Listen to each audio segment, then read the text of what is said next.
Vamos a tomar contacto con Daniela Valdés, que tiene un testimonio que usted debe revisar, ¿no? Y escuchar con mucha atención. Yo los invito de verdad, vimos con mucho interés este reportaje.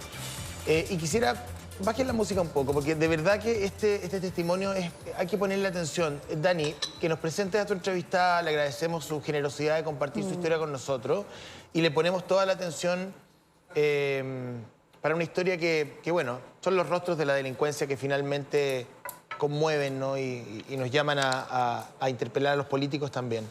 Te escucho.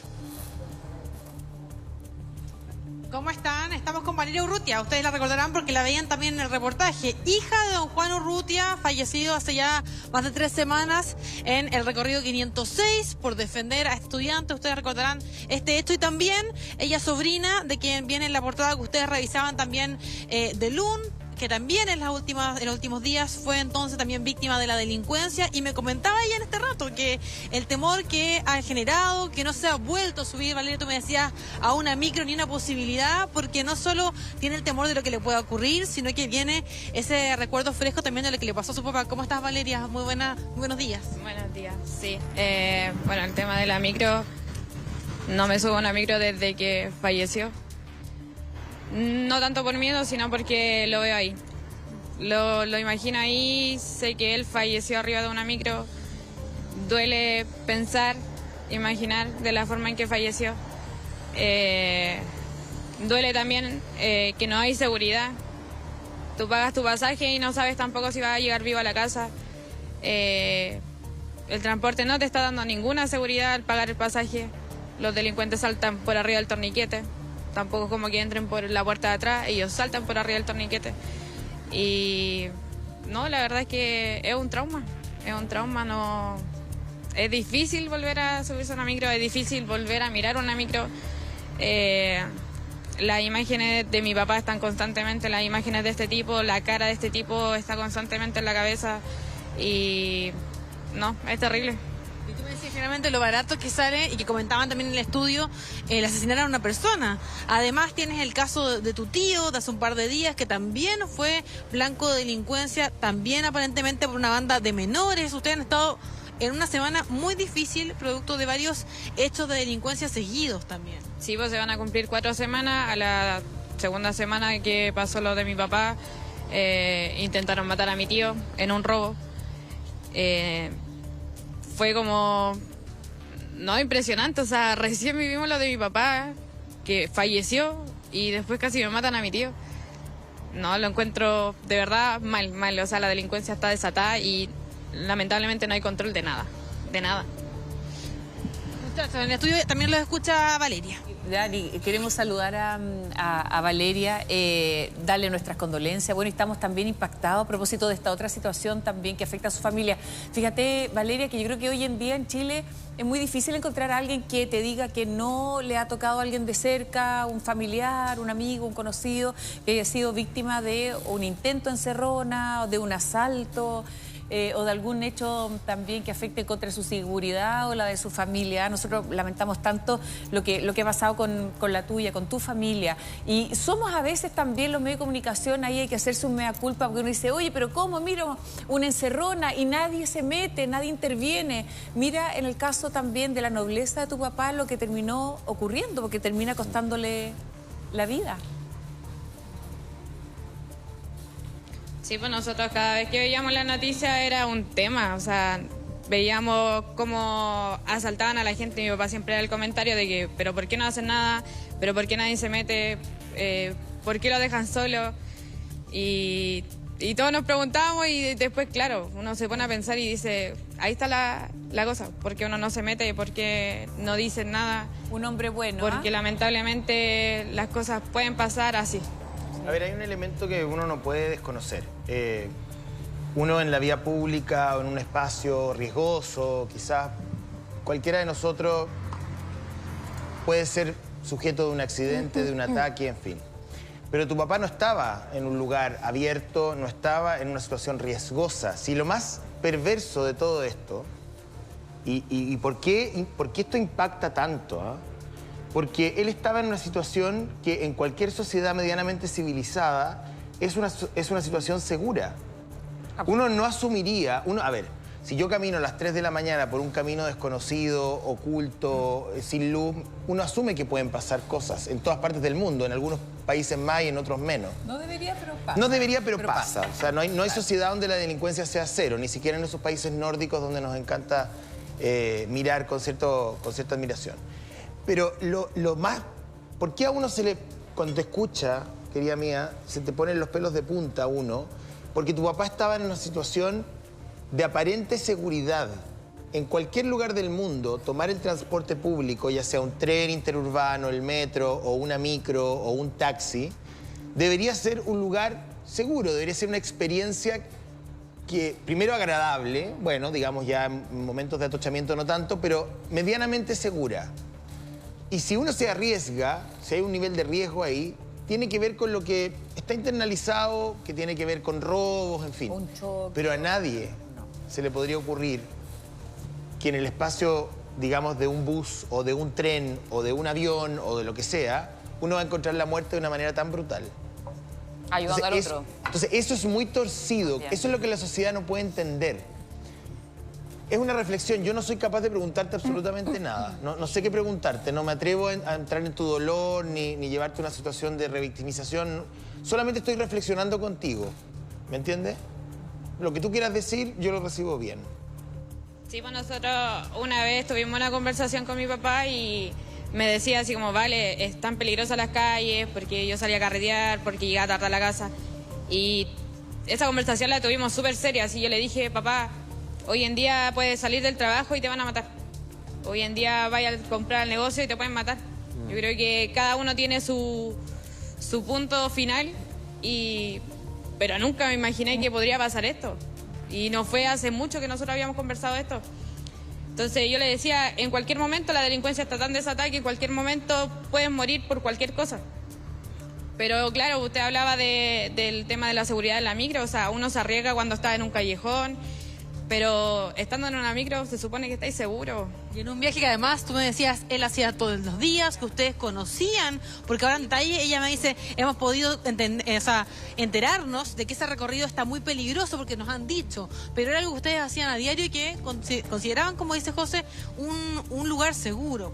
Sí, pues lo considerábamos seguro. De hecho, cuando mi familia se empezó a enterar de que a mi papá lo habían matado, todos pensaron que había sido en un asalto en una encerrona, porque mi papá manejaba su auto. Pero como estaba trabajando lejos, por el tema de la benzina que estaba cara, no quiso ir en auto. Y cuando viene de regreso del trabajo, ya se desató todo eso. Y se supone que, claro, es un lugar seguro, la micro es un lugar seguro, tienen torniquete, tienen las puertas traseras, que ya es una puerta trasera, ya no son dos. Y ya no puede ahora viajar tranquilo una persona. ¿Por qué? Porque se suben 3 tipos y te pueden matar. Ella me decía, incluso hasta antes de eso, ella pensaba que tenía una ubicación, como lo comentaba Karen, más segura a lo mejor. Tú me decías, yo creía que si me sentaba en un sector iba a estar más protegida, pero parece que ellos ahora recorren las micros, bloquean además las puertas. Claro, yo le decía que, no sé, yo me pongo al final de la micro porque siento que el trayecto para que ellos arranquen en caso de asalto es más largo. Pero ahora no, pues esta era una banda organizada que trababa las puertas de la micro mientras el otro saltaba, 2 en la puerta, mientras el otro saltaba, intimidaba a la gente y después se bajaban. Sí. Y ahí fue cuando, al parecer, este chico forcejeó con ellos, pelearon, lo apuñalaron y ahí fue cuando se metió mi papá. Gonzalo. No, en primer lugar, te mando un abrazo gigante, Valeria. No deja de estremecer el caso de tu papá. Me imagino lo doloroso. Se agradece que estés acá. Yo sé que lo haces con un compromiso social, más allá, ¿verdad?, de el merecido anhelo de la justicia. Pero sé que también das tu testimonio porque sabes que este es un problema que nos afecta a todos y que imagino lo que le pasó a tu papá no sea en vano, además, para tratar de buscar soluciones a todo esto. Sabes que además en los buses surgen nuevas preocupaciones. Estos gallos son muy malos y se la saben por libro. Mira, encontraron la maña de ponerle el pie a las puertas para que no cierren y como son automáticos el bus no puede avanzar. O sea, todos lo saben. Ahora hay buses de 2 pisos y yo digo, chupaya, ¿cómo están las cosas? Qué preocupante los que van en el segundo piso, que no tienen para dónde salir. Bueno, mira, pero voy al tiro contigo, Valeria. Quería ir con los diputados, pero escúchame bien lo que voy a plantear. Yo creo que además de lo inseguro de los buses, los delitos están en todas partes. El senador Osandón, hace un ratito atrás, dijo algo que a mí al menos siempre me da vuelta. Estos tipos parecen no tenerle miedo a nada de lo que hay. O sea, les da lo mismo las reformas legales, les da lo mismo la pena, les da lo mismo la cárcel, les da lo mismo el carabinero, les da lo mismo el juez. Porque van nomás al choque todos los días y los pueden detener 500 veces y pueden estar presos y les da lo mismo, como que la cárcel no les da miedo. Yo creo, senador y diputado, y aquí voy a hacer otra pregunta que a lo mejor es polémica, pero da lo mismo. Creo que hoy día tenemos que plantearnos esas preguntas. ¿Han pensado que los presos trabajen? No estoy refiriéndome al preso y al trabajo de esclavitud. Mire, en Estados Unidos está la tasa más alta de presos del mundo. Tienen más de 1.200.000 presos. 2/3 de los presos trabajan en los penales y generan 11.000 millones de dólares en bienes y servicios. Trabajan haciendo aseo, cocinando, de gaffiter, de electricista, aprenden oficio, hacen cosas. Hay una gran polémica, sí, porque les pagan muy poco y se habla del abuso. Pero si nosotros les diéramos una ocupación, hicieran algo útil, al menos financiaran los 600.000 o 700.000 pesos que nos cuestan por mes. A mí me da la impresión de que les da lo mismo irse presos porque adentro están puro flojeando. Si esta gente también roba porque no quiere trabajar, porque el esfuerzo es esfuerzo. Po. Robar es más fácil, ¿o no? Gonzalo. Diga. Mira, cuando yo fui precandidato presidencial en la primaria, mi propuesta fue esa.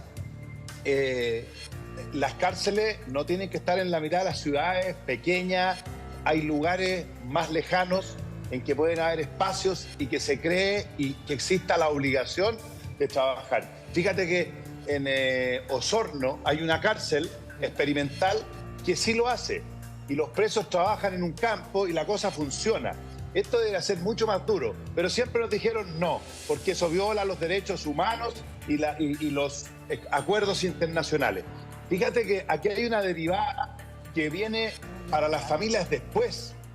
Aquí hubo un asesinato. Primero, los delincuentes tienen abogados pagados por todos nosotros. Ellos no. Segundo, resulta que vienen las amenazas después. Fíjate que a 2 personas que trabajaron conmigo, una esta semana, el marido chocó en la esquina a un señor extranjero que venía en moto. Procedimiento, no tenía papeles, la moto nada, pero a los 4 días llega y toca el timbre este señor con su familia a decirle amablemente que por favor le compren una moto nueva porque si no, otra persona portonazo, otra persona que trabaja en mi equipo, a su señora, a las 5 horas de haber el procedimiento lo llamaron al celular que había quedado en la comisaría, ¿no es cierto? Un señor para decirle que si iban a declarar, asumieran las consecuencias. Porque aquí ellos van a tratar de perseguir a los asesinos de su papá, pero vienen las amenazas y nadie te protege. Entonces, esto que trabajen, que nos pongamos duros, estos personajes no valoran la vida, no tienen la evaluación de la vida. ¿Senador? Por eso que como llevamos tanto tiempo con esta impunidad, los carabineros que no podían disparar, que nada. Aquí hay una discusión. ¿Pueden los uniformados, ex-uniformados en retiro portar sus armas? Yo creo que sí, y lo han demostrado estos días. Pero hay muchos que se oponen. De alguna otra manera, vamos a perfeccionar la seguridad privada, vamos a capacitar, como en el mundo moderno, a que los guardias privados puedan usar armas. Vamos a, ¿no es cierto?, crear un ambiente que estos delincuentes la piensen 2 veces, porque eso es el tema, que aquí no piensan, les da lo mismo. Que son carepalo. Más allá de lo que está pasando en la cárcel, yo creo que hay muchos que ni siquiera llegan a la cárcel. Valeria, te quiero saludar, Natalia, por acá. Antes de entrar con alguna pregunta, solamente muchas gracias por tu tiempo. Encuentro que esto es el ejemplo tan claro de lo que es la injusticia de un Estado deficiente en materia de seguridad. Agradezco tanto que estés acá. Además debe ser muy difícil escuchar todo este debate. Y bueno, vamos a estar obviamente en contacto por cualquier cosa que necesites en este proceso de ahora en adelante y con este acompañamiento a tu familia también, que me imagino que debe ser momentos súper duros. En esta nota de LUM aparece que Valeria Urrutia, que está acá en pantalla, fue precisamente a la formalización de este joven acusado por el delito cierto de su padre. Una persona que tenía antecedentes penales. Él tenía antecedentes por robo con intimidación. Y ahí, acá dice, no sé por qué andaba libre en la calle, senador, diputado. O sea, yo creo que esta es una de las grandes discusiones. ¿Qué pasa con estas personas que son detenidas una y otra vez, que tienen antecedentes penales, pero luego siguen en las calles, cometiendo una y otra vez el mismo delito? Esto se podría haber evitado. Nuestro proyecto fue a la Cámara de Diputados, le va a tocar al diputado Leiva, que hay muchos que reclaman que es duro, que es que las personas reincidentes no tienen derechos, no tienen derecho a los beneficios. Así de claro, que por ley se acabe la puerta giratoria. Así que ahí el diputado Leiva espero que nos apoye, porque hay muchos reclamaron de nuevo con los derechos humanos. ¿Y dónde están los derechos humanos de las víctimas, de la gente que está en la calle? Bueno, Diputado. en ese sentido, estoy de acuerdo con el senador. O sea, las oportunidades están dadas, el sistema penal nuestro, lo planteé al principio, es muy laxo, se les da muchas oportunidades. Efectivamente hay que hacerse cargo de prevención social y situacional, pero en la situación en que estamos hoy día, donde hay personas que reinciden en la comisión de delitos y les sale gratis cometer delitos, eso no corresponde. Tienen que estar detenidos. Pero esto pasa hace años, diputado, presos. Senador, ¿por qué no se ha hecho nada al respecto? Pasa hace años, o sea, la puerta giratoria... Es que ¿sabes lo que pasa, Natacha? ¿Te puedo ser bien franco? Sí. Es como cuando el cura le echa la culpa a los que van a misa. Créeme que en el caso de Osandón, que somos de sectores muy distintos, hacemos la pega. Y en este caso, aunque a mí me valgan muchas críticas, yo no tengo ningún problema. Penas para reincidentes duras. Hoy día hay personas que cometen 7, 8 delitos y siguen libres. ¿Y qué no podría estar de acuerdo con eso? Oficiamos al fiscal nacional y le preguntamos, Natacha, fíjate, ¿cuántas personas han sido multireincidentes? Tienen más de 30 detenciones. ¿Qué pasó? Algunos hasta 300.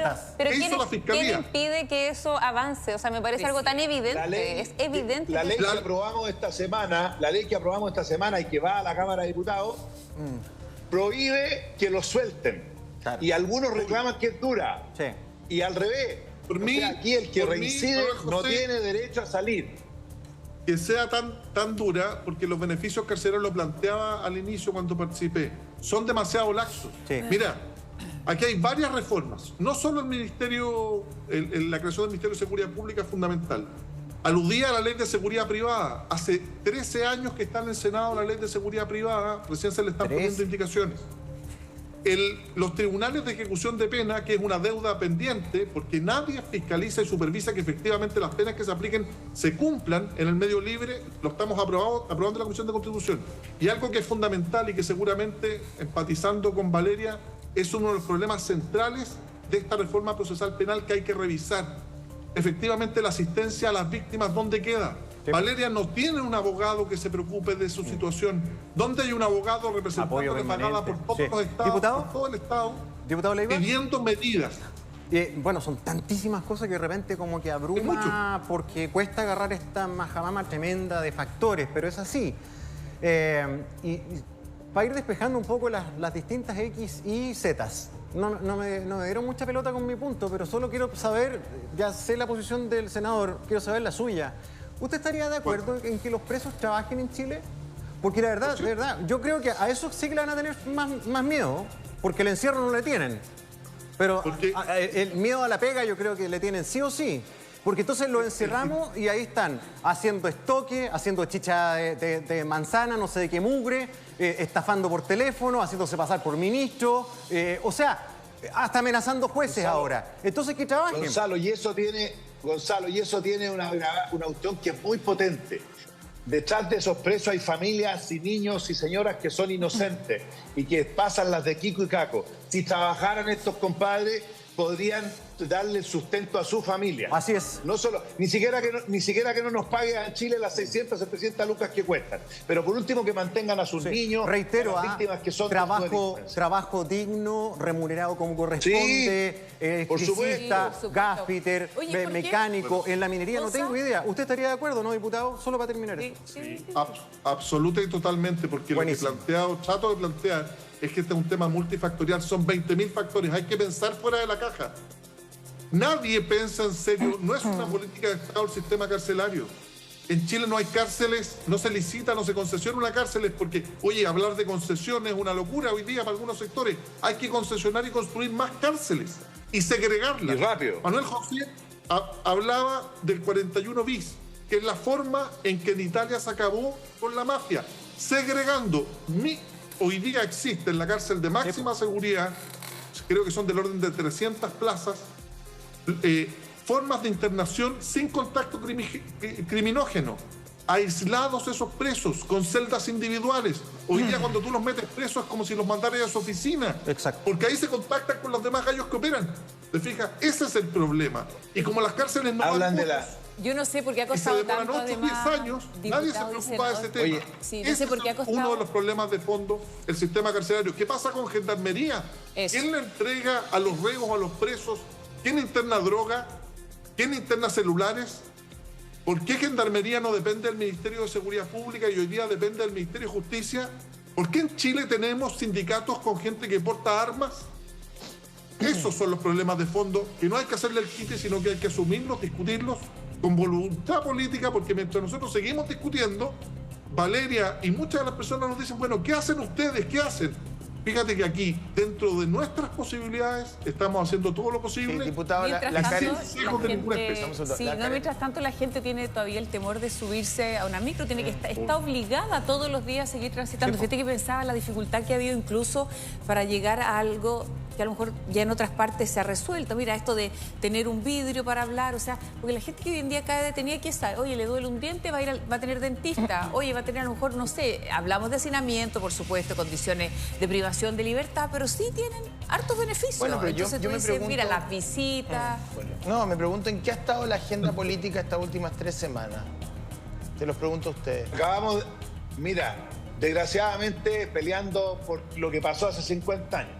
Es el único tema. En vez de estar preocupados de ponernos de acuerdo firme, no digo que eso no sea importante, pero mira, gracias a Dios hemos hecho un trabajo y hay que reconocer de que el gobierno ha tenido un cambio, porque al principio era todo, mira, la única palabra era derechos humanos, derechos, y aquí no se podía clarificar ni endurecer nada.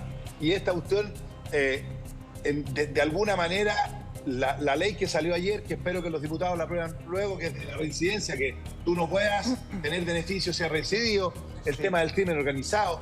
Seguridad privada ha avanzado 1 kilo. Te diría yo que seguridad privada... Yo solamente quiero hacer un punto. He escuchado con mucha atención a cada uno de ustedes.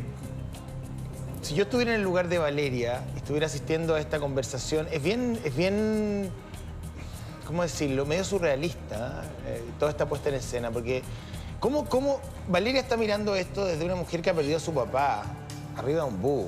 Terrible. Está escuchándonos a nosotros y a ustedes también desde sus casas o sus oficinas. Hablar de técnica está muy bien, obviamente. Técnica legislativa, el legalismo, si es necesario o no, el populismo penal, si hay populismo penal o no, la reorientación de las cárceles o el rediseño de cárceles. Pero yo me trato de poner en el lugar de ella, que debe tener la imagen de su papá en la cabeza durante todo este rato,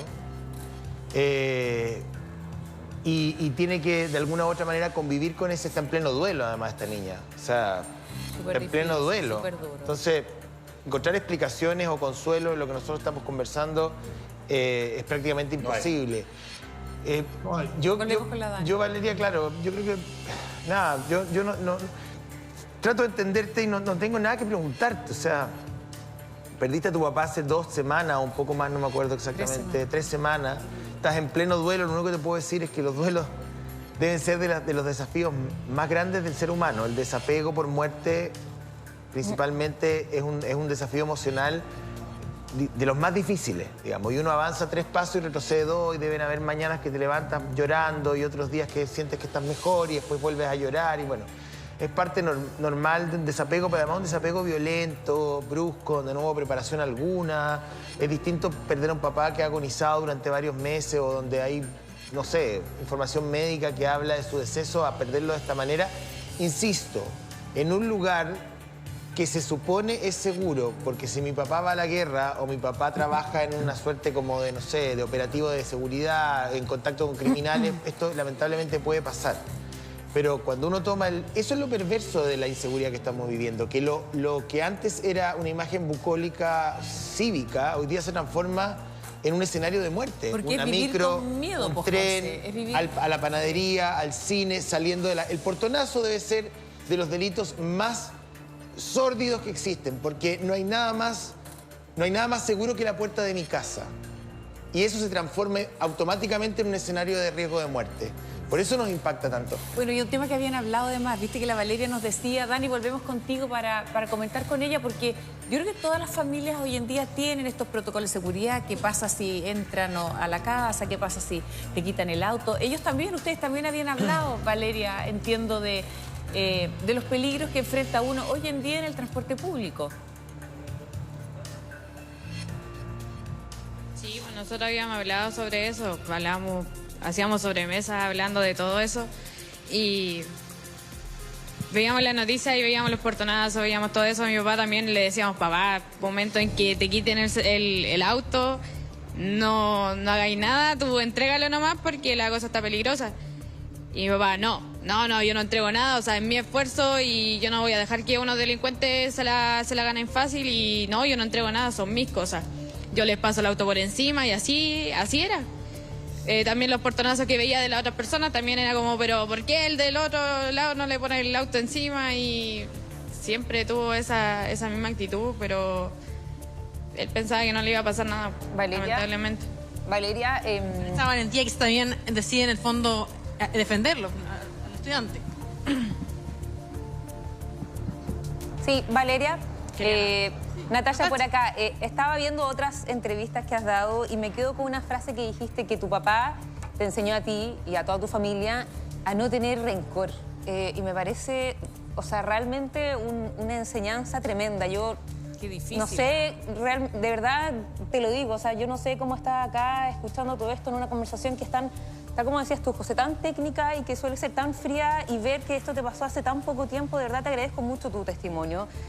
Pero me quedo también con lo que tú te quedas con lo de tu papá, o sea, no tener rencor a pesar de todo lo dramático que te pasó a ti, a tu papá, a tu tío hace poco con esta encerrona, en donde él mismo ha dicho que ahora viene un tratamiento súper largo, porque esto no es hablar solamente del pasado, Valeria, lo que le pasó a tu papá aquel día en la micro, o sea, ahora viene todo un proceso para tu tío también con esta encerrona, donde él dice en esta entrevista de Lun que uno queda también con un trauma, pero de todas maneras tú también te quedas ahí con esa enseñanza de tu papá, de Juan. Te escucho. O sea, sí, pues él siempre habló de... Siempre mi papá nos enseñó muchos valores y uno de esos valores era el rencor, que al final termináis odiando a la gente y te termináis enfermando tú, los demás no les interesa si tú tenés rencor o no. Ahora, yo dejo en claro, el rencor fue cuando me preguntaron sobre el estudiante que mi papá defendió. No fue sobre el delincuente, o sea, yo con el delincuente no lo puedo ni ver, me da rabia, sí tengo rencor con él, porque él no tiene, cuando yo lo vi no tenía cara de culpa, se estaba haciendo la víctima. Y el tema del rencor, claro. ¿Por qué decidiste ir a esa forma? Que es un proceso bien difícil, duro, era enfrentarte frente a frente al asesino de tu papá. Bueno, la verdad, todos me preguntan el por qué, o sea, como que no saben cómo estoy parada. Yo también me pregunto lo mismo todos los días, no sé. Y siento que si estoy parada ahora y si quiero estar enfrente de él es por la justicia de mi papá. Porque he tenido el apoyo de muchas personas, me han tomado de la mano, en especial mi abogadas que interpuso el alcalde de Estación Central, que se ha aportado un 7 desde el día 1. Buenísimo. Y que ha sido así nombrando ahora, ha sido la única autoridad que ha estado así al 100% con nosotros. Ella me contaba que ha estado en contacto además con el conductor de la micro, que está muy pendiente, que no ha estado en contacto con la familia del estudiante, pero sí tú decías, ojalá que la muerte de mi papá en algún momento valga la pena. Me imagino que también esperando un poco en lo que hablaban en el estudio, finalmente que haya alguna medida para quienes tienen que seguir tomando una micro o para que tú también puedas volver a subir a una. Sí, pues la seguridad, o sea, al final, claro, nos dedicamos a que nos suba, o sea, se dedican a que nos suban el pasaje todos los días o la mayoría de las veces. El pasaje no es barato, hay un supuesto seguro que uno paga cuando paga el pasaje, seguro que no se está haciendo cargo tampoco ahora. ¿Y de qué sirve pagar tu pasaje si no te están dando la seguridad de llegar vivo a tu casa? Vas a tu trabajo y vuelves y no... y moriste en la micro, o sea, como si él venía del trabajo. No, él no estaba delinquiendo en la calle, él no estaba dando una vuelta por Santiago, él venía de su trabajo. Él tenía que tomar esa micro, no fue a pasear. Y aunque hubiera ido Independiente de la gente que tenga que ir a pasear, Claro. creo que uno debería andar en la micro seguro. Ese es un punto. Seguro. Claro. Gracias, Valeria.